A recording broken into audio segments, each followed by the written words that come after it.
Hundreds of residents on the city's West End will likely spend another night without power after a fire and explosion rocked their high-rise. We're outside 357 Rush Home near Bloor and Dover Court, where tempers flared during an update from the building's property management company.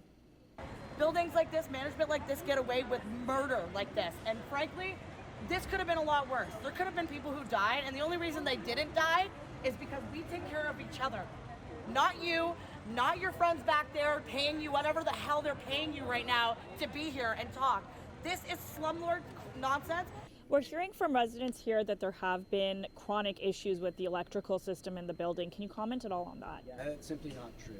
Every system. Wow. Interesting. Every system. We are living We had an electrical fire. Would you like to comment on the notice that was left in our door that they were going to be changing our electrical panels over a month ago and never came to do it? Would you like to talk about that? Residents navigate the halls of their building in almost complete darkness, only the light from their phones guiding them to retrieve their belongings before they seek shelter elsewhere. With an entire building being completely, unusable, no water, so you can't go to the toilet, there's no electricity, you can't use an elevator.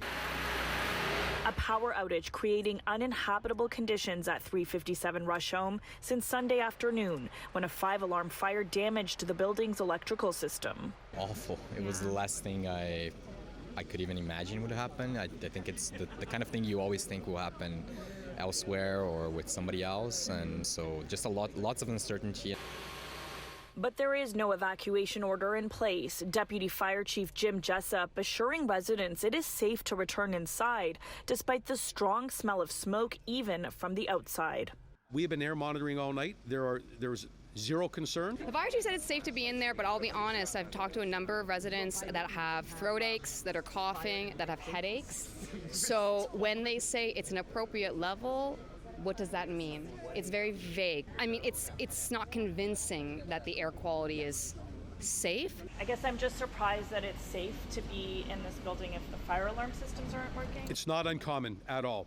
That is why we have maintained a presence the entire time, and we will do what we always do, and we will respond.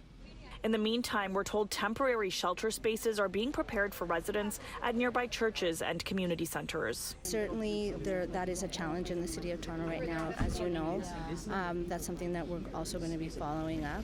Thankfully, no injuries were reported in the fire, and the cause is still under investigation. Now we're told water services have been restored to all units, as well as life safety systems like fire alarms, but power is yet to be restored. For City News, I'm Tina Yazdani.